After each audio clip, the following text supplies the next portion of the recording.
Ensuite, Thevenin-Norton, on vous donne un circuit un petit peu compliqué et on vous demande l'expression du courant circulant dans R3, cette résistance-là, vers la droite. Donc, on vous impose le sens ici, donc le signe aura de l'importance. Et vous voyez qu'on vous donne donc les valeurs les expressions des résistances et les expressions des ponts diviseurs. Donc on pourrait essayer de faire des lois des nœuds, des lois des mailles, etc. Ça a l'air assez compliqué. Et en fait, il y a une méthode qui permet de traiter ce genre d'exercice de manière assez simple. C'est la méthode Thevenin-Norton. Le principe, c'est le suivant. Vous avez un générateur de tension ici en série avec une résistance. Ça, c'est le modèle de Thevenin. Voilà, c'est un dipôle de Thevenin, on appelle ça Thevenin. Donc c'est bien un dipôle, vous voyez les deux pôles ici. Et bien ça, c'est équivalent à un générateur de courant en parallèle avec une résistance. Vous voyez que c'est à nouveau un dipôle, et ça, c'est ce qu'on appelle le modèle de Norton. Donc soit vous passez de cette association en série pour arriver à une association en parallèle, soit vous faites l'inverse. Vous avez un générateur de courant et une résistance en parallèle, en dérivation, et vous transformez ça en une série, un générateur de tension en série avec une résistance. Et alors, vous ne pouvez pas faire n'importe comment au niveau des valeurs. Il y a une relation entre toutes ces grandeurs-là. Déjà, les résistances, elles sont égales. Donc RTH, c'est égal à Rn. Vous voyez, la résistance qui est en série là, c'est la même, elle a la même valeur que celle-là. Et au niveau du générateur de tension, bah, vous avez quelque chose qui ressemble à la loi d'Ohm, tout simplement. ETH, la tension, c'est la résistance, RTH, fois le courant IN. Vous voyez, vous avez quelque chose du genre U égale RI, donc au niveau des unités, il n'y a pas de problème. Et ça vous permet de faire l'équivalence Thevenin-Norton, soit dans un sens, soit dans l'autre. Et c'est très pratique pour le genre d'exercice qu'on a ici.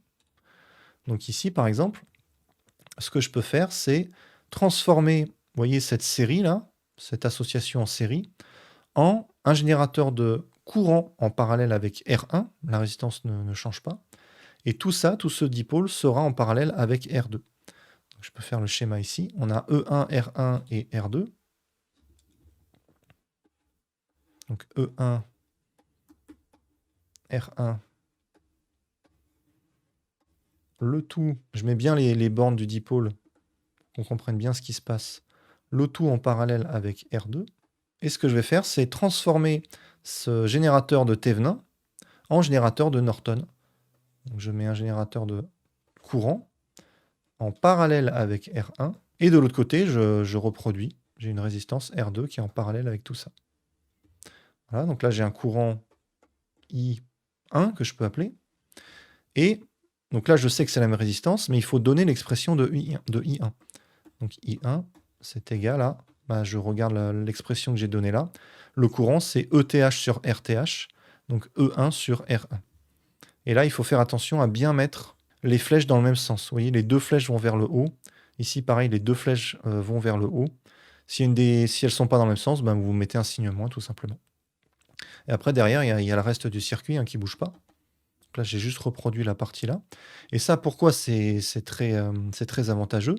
Parce que R1 et R2, maintenant, elles sont en parallèle. Et je vais pouvoir les associer.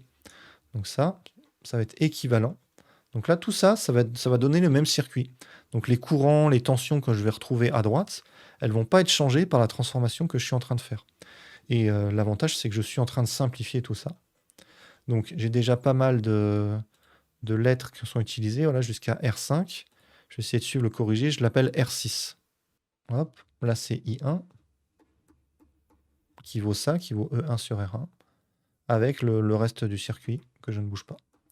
Et donc là, R1 et R2, je les ai associés en parallèle. Donc R6, je le note à côté, c'est R1, R2 sur R1 plus R2. La formule qui permet d'associer les résistances en parallèle.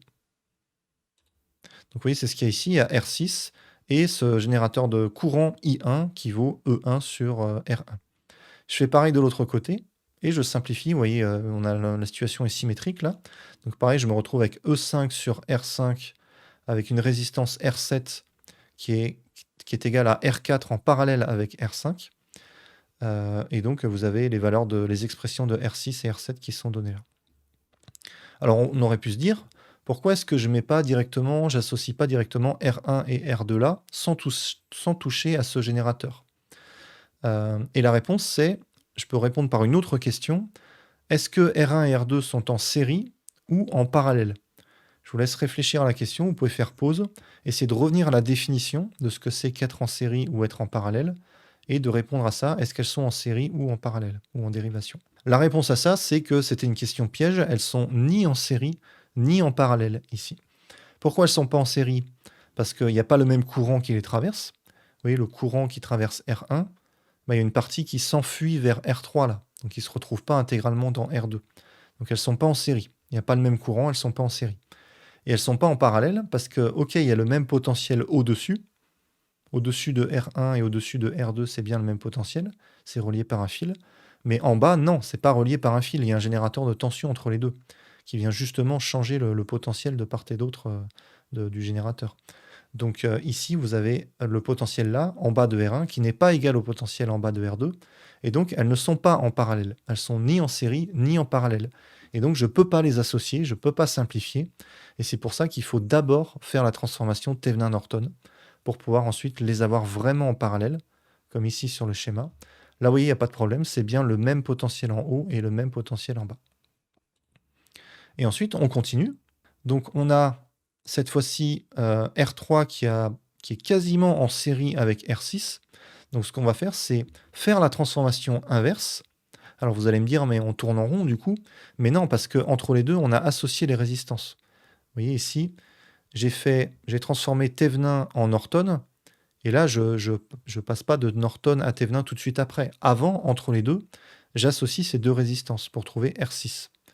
Et seulement après, là vous voyez j'ai du Norton, je repasse à un générateur de Thevenin. Et ça va me permettre de mettre ça en série avec R3. Donc ici, vous avez un générateur de courant en parallèle avec R6.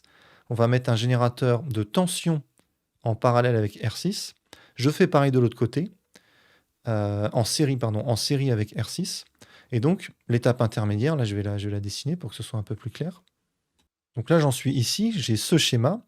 J'ai un générateur de Norton, je le transforme en Thevenin. Vous voyez, les deux bornes ici, il faut faire attention à ne pas les déplacer.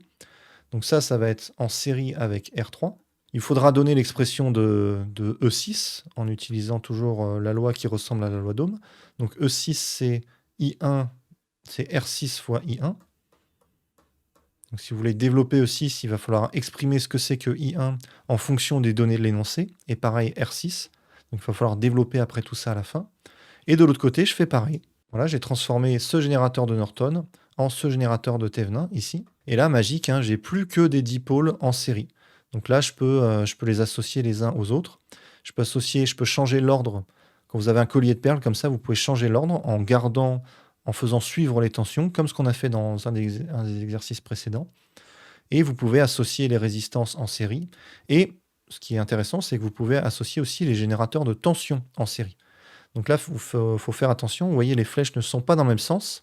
On a l'impression qu'elles vont toutes les deux dans le même sens parce qu'elles vont vers le haut. Mais si vous mettez ça à plat, en fait, hein, vous avez ce genre de ligne-là, avec E6 qui est comme ça, et E7 qui est comme ça. Et donc ça, c'est équivalent à un seul générateur, que je peux mettre dans ce sens-là, équivaut, en allant de ce point vers ce point, vous voyez que j'ai moins E7, E7 n'est pas dans le bon sens, plus E6. Donc ça, c'est E6 moins E7. Je peux le voir avec les potentiels. Donc ça, c'est comme si on avait un seul générateur de tension avec une tension E6 moins E7. Et pareil, je peux associer en série les trois résistances, R3 plus R6 plus R7. Et après, c'est juste la loi d'Ohm, tout simplement. Ou alors, vous avez un point diviseur de tension, ou débrouillez. Là, c'est tout simple. Et vous voyez, le E6 moins E7, il est là. Tout ça, c'est E6. Et tout ça, c'est E7. En utilisant les différentes lois de Thevenin-Norton et en reportant en fonction des données de l'énoncé. Donc à la fin, vous devez trouver ça. Donc essayez de faire le calcul complet. Vous avez les trois résistances là, vous voyez R3 plus R6 plus R7. Et là, vous avez E6 moins E7.